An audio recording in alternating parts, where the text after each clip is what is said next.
15 computer games from the 80s that changed everything forever. Remember the first time you slid a floppy disk into that chunky beige computer? The whirring sounds, the green glow casting shadows across your face, and then that magical moment when 8-bit music crackled through tiny speakers. No internet, no smartphones, just you and a promise of adventure that fit on a 5.25-inch disc. The 1980s gave birth to something extraordinary. Personal computers weren't just calculating machines anymore, they became portals to other worlds.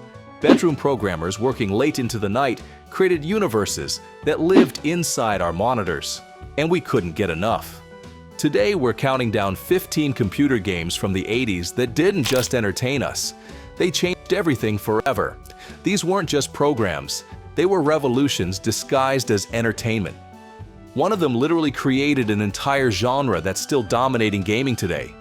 Another was so addictive that companies had to ban it from their computers because employees couldn't stop playing.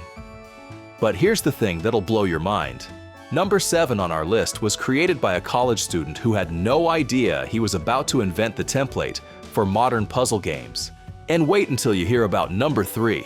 It taught an entire generation that dysentery was genuinely terrifying.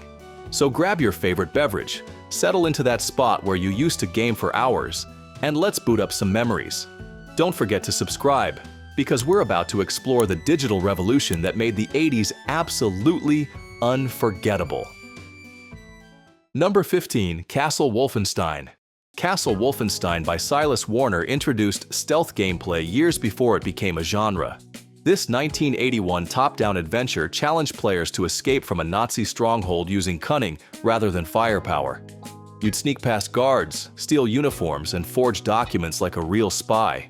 The game's digitized speech was revolutionary for its time. Guards would shout, "Halt!" and "Schweinhund" with surprising clarity, creating atmosphere that text couldn't match. Warner proved that small teams could create experiences that felt bigger than their technology, establishing the template for stealth games that would dominate decades later. Number 14. Flight Simulator.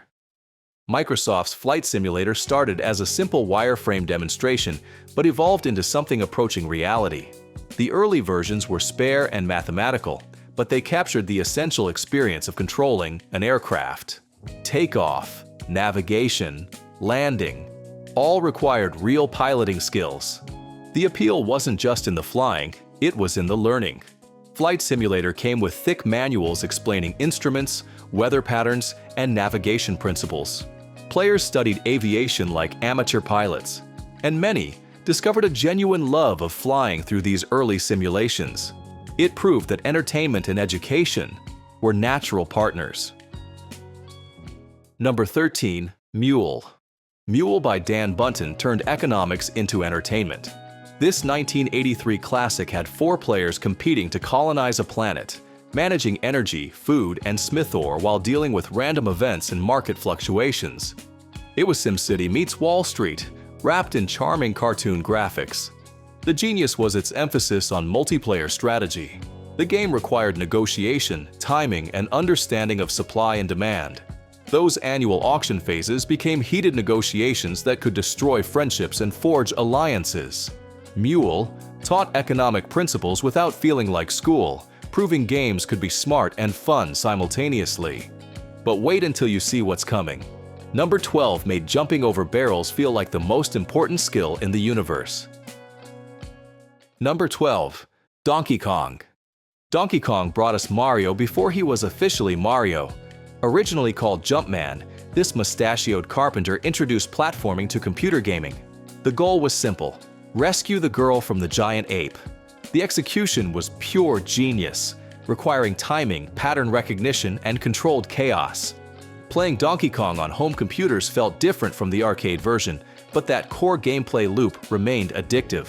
Climbing ladders, dodging barrels, and timing that final jump to grab the hammer created tension that transcended hardware.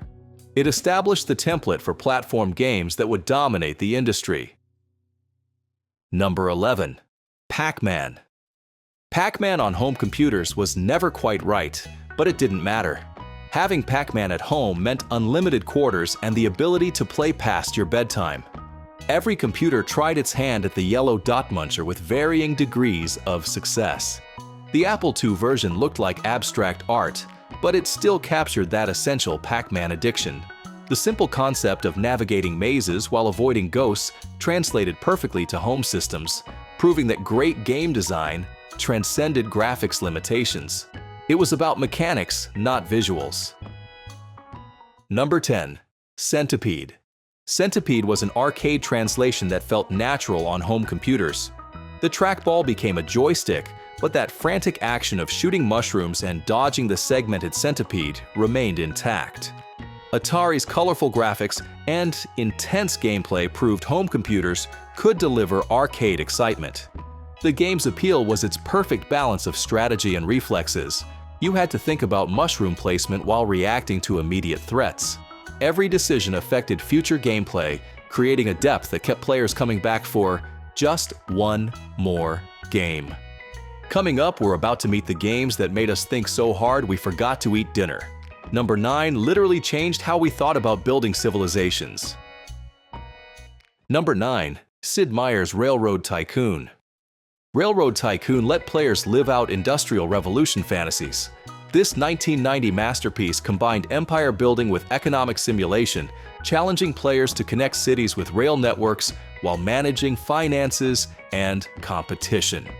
Watching your first successful cargo run deliver profits felt like genuine business accomplishment. The game taught patience and long-term planning.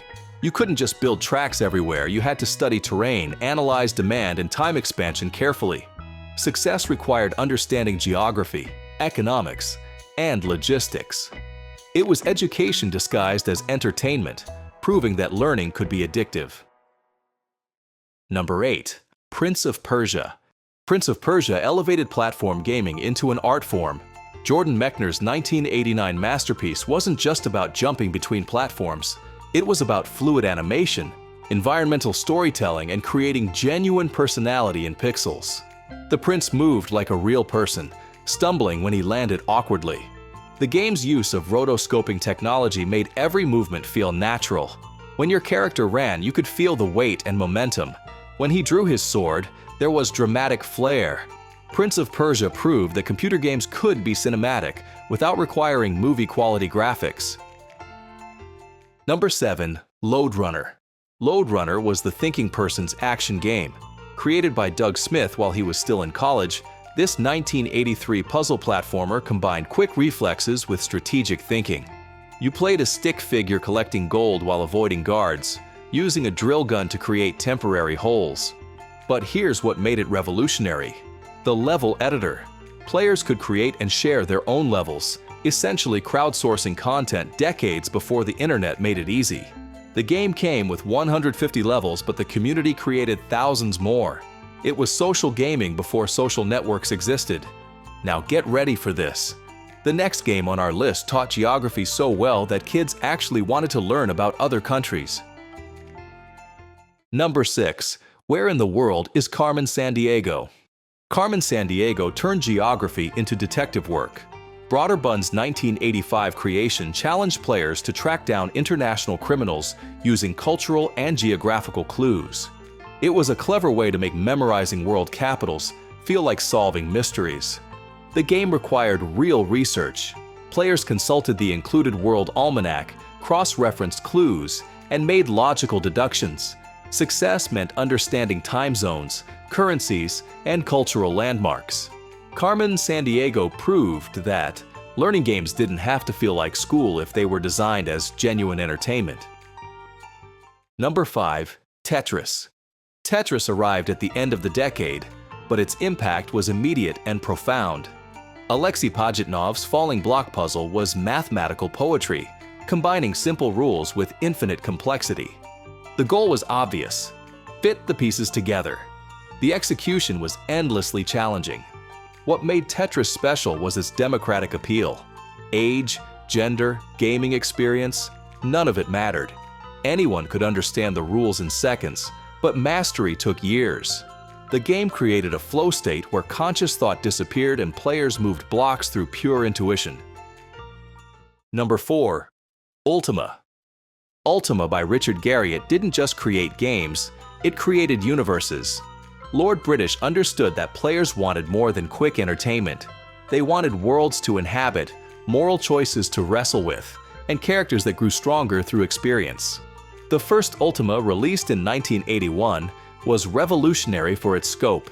You could be a fighter, wizard, or cleric. You could explore dungeons, fight monsters, and even travel through time. It was like having a dungeon master who never got tired, never had to go home, and never ran out of adventures. But wait until you see what's coming.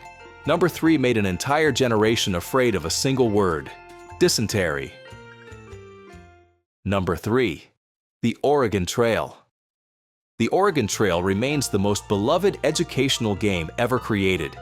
MECC's creation taught American history through pioneer simulation, but it was the brutal realism that made it unforgettable.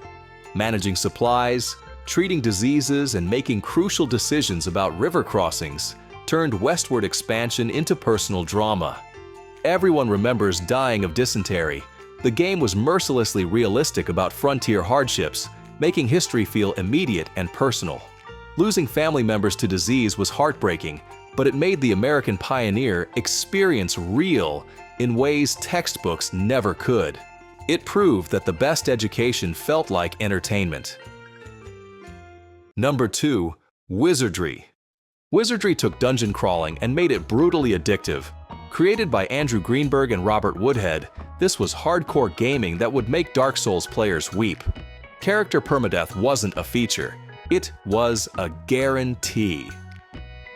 Lose your level 15 fighter to Murphy's Ghosts, and that character was gone forever. The character creation process was an art form, rolling stats for your fighter, hoping for that perfect combination of strength and constitution, watching numbers scroll by like a digital slot machine. Getting a character with all 18 felt like winning the lottery. Wizardry taught us that the best rewards required real risk. And now, the number 1 game that literally created the template for interactive fiction. Number 1. Zork. Zork wasn't just a game. It was a revolution disguised as 26 simple words. You are standing in an open field west of a White House with a boarded front door. Those words launched 1,000 adventures and proved that imagination was more powerful than any graphics card. The beauty of Zork lay in its respect for intelligence.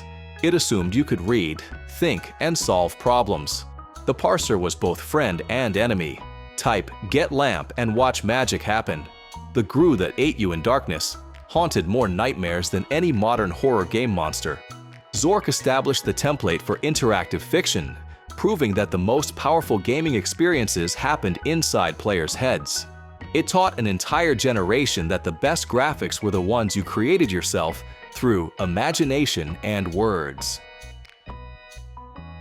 Those 15 games didn't just entertain us, they taught us what computers could become. Each floppy disk was a promise that technology could transport us to other worlds, challenge our minds, and prove that the best entertainment required active participation. From Zork's pure imagination to Tetris's mathematical perfection, from Oregon Trail's educational drama to Prince of Persia's cinematic grace, these games established the foundation for everything that followed. They proved that great game design wasn't about having the most advanced graphics or biggest budget. It was about understanding what made interactive entertainment special. Every boot-up sequence was a portal to adventure. Every manual was a textbook for new worlds. These games created the blueprint for digital dreams that we're still following today. Which of these games kept you up past your bedtime? Did we miss any computer classics that defined your 80s gaming experience? Share your favorite memories in the comments. We love hearing about the games that captured your imagination. If this digital journey brought back some pixel-perfect memories, hit that like button and subscribe to our channel. The 80s gave us more than just great games. They gave us the foundation for every gaming experience that followed. And we're just getting started with these trips down memory lane. Thanks for joining us on this nostalgic adventure, and remember, the best games are the ones that make you forget you're playing a game at all.